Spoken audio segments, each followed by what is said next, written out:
Death for dissent. In North Korea, any criticism of the government or leader can lead to execution. Trials are often non-existent. Dissenters disappear or are killed without due process. The regime punishes entire families under guilt by association for one person's actions. Political prison camps like Camp 14 hold thousands subjected to forced labor, torture, and starvation. Freedom of speech, press, and internet access are completely banned. Surveillance is pervasive. Neighbors, coworkers, and even family members monitor each other. The United Nations has condemned these actions as crimes against humanity, but North Korea denies all accusations. Death for apostasy. In Saudi Arabia, renouncing Islam is punishable by death. Apostasy is considered a capital crime under Sharia law. Trials for apostasy often lack transparency and fair legal procedures. Blasphemy and criticizing Islam can also lead to harsh penalties, including execution. The law is enforced strictly, with public executions recorded in some cases. International human rights groups widely condemn these laws as violations of religious freedom. Despite criticism, Saudi Arabia continues to uphold and apply apostasy laws. Hijab laws. In Iran, women are legally required to wear the hijab in public. Violating the hijab law can lead to arrest, fines, or imprisonment. Enforcement is carried out by morality police who patrol public spaces. The law applies to all women, including foreigners and tourists. Since 2022, widespread protests have challenged the compulsory hijab rule. Authorities respond to protests with crackdowns and arrests. The law remains a central symbol of state control over women's rights and personal freedom. Social credit. China's social credit system monitors citizens' behavior and assigns scores. Scores affect access to travel, loans, jobs, and social services. Negative behavior, like breaking laws or spreading rumors, lowers scores. Positive actions, such as volunteering, can improve scores. The system uses data from surveillance cameras, online activity, and government records. Critics say it enforces conformity and restricts personal freedom. The government defends it as a tool to promote trust and social stability. Child marriage. Child marriage is legally allowed in many countries, often with parental or judicial consent. Some nations have no minimum age or set it below 18. Girls are disproportionately affected, often forced into marriage before adulthood. Child marriage increases risks of abuse, poverty, and health complications. Human rights organizations classify it as a violation of children's rights. Efforts to ban it face resistance due to cultural, religious, and economic factors. Global campaigns aim to raise the minimum marriage age to 18 without exceptions. Slavery. Slavery is illegal in almost every country, but still exists in practice.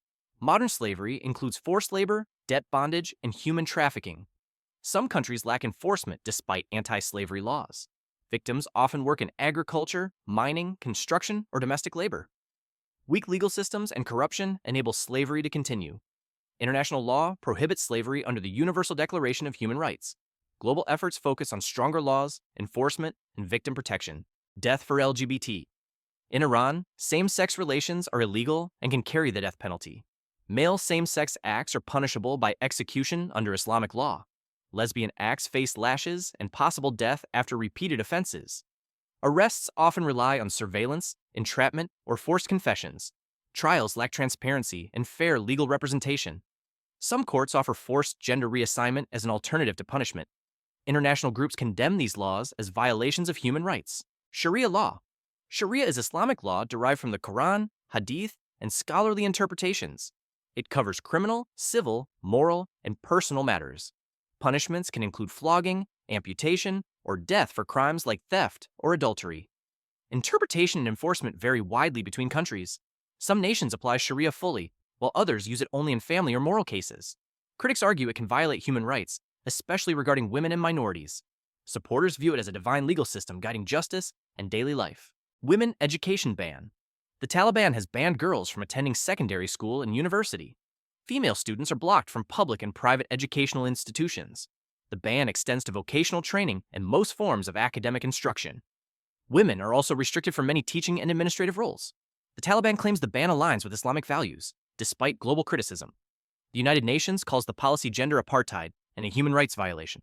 Afghan women continue to protest, risking arrest, violence, and imprisonment. Bloodline punishment. North Korea enforces guilt by association, punishing 3 generations for one person's crime. If someone commits political dissent, their parents and children can be imprisoned or executed. Entire families are sent to the labor camps without trial. Children born in camps remain imprisoned for life. Political crimes include watching foreign media or criticizing the regime. Surveillance encourages citizens to report relatives and neighbors. The policy aims to eliminate impure bloodlines and prevent dissent from spreading. Death for drugs. Singapore enforces a mandatory death penalty for trafficking certain drug amounts. Possession of over 15 grams of heroin or 500 grams of cannabis is legally considered trafficking. Intent to traffic is assumed based on quantity alone. Convictions often rely on confessions or minimal evidence. Executions are carried out by hanging, usually without public notice. Appeals and clemency requests are rarely successful. Human rights groups criticize the law as excessive and unjust. Re-education camps. China detains over 1 million Uyghur Muslims in Xinjiang re-education camps. The government claims the camps fight extremism and provide vocational training. Detainees report forced indoctrination, language bans, and political brainwashing. Many are held without charges, trials, or legal rights. Reports include forced labor, torture, and sterilization. Surveillance and biometric tracking extend beyond the camps. International bodies label the system a form of cultural genocide. Extramarital sex ban. In December 2022, Indonesia's parliament approved a new criminal code banning sex outside marriage for unmarried adults. Violations carry up to 1 year in prison, but authorities can only act if a parent, child, or spouse files a complaint. Cohabitation before marriage is separately criminalized, punishable by up to 6 months in prison or a fine. The new code applies equally to Indonesians and foreign residents or tourists. Human rights groups warn the law disproportionately targets women, unmarried couples, and LGBTQ+ communities. Since same-sex marriage isn't legal, the law effectively criminalizes all consenting same-sex relationships. The code won't take full effect until January 2026, though critics argue its passage marks a significant rollback for civil liberties. One-child policy. China's one-child policy was implemented in 1979 to control population growth. Families were limited to one child, with penalties for violations, including fines and forced abortions. The policy caused a significant gender imbalance due to a cultural preference for sons. Many women faced forced sterilizations and abortions to enforce the law. The policy was relaxed in 2015, allowing 2 children per family. Despite relaxation, population growth remains low, and aging is a growing concern. The policy's social and demographic impacts continue to affect China today. Public affection ban. In the UAE, public displays of affection, such as kissing, hugging, or intimate touching, are prohibited by law. Violations of this ban can result in fines, imprisonment, or deportation, depending on the severity of the offense. The law applies to both married and unmarried couples, as well as to both residents and tourists. Holding hands is generally acceptable in public. However, any form of intimate behavior beyond that is discouraged. The prohibition is rooted in Islamic principles and aims to maintain public decency and respect for local customs. Enforcement of the PDA ban varies, with stricter penalties applied during religious periods like Ramadan. Tourists and expatriates are advised to be mindful of local customs and laws to avoid legal issues.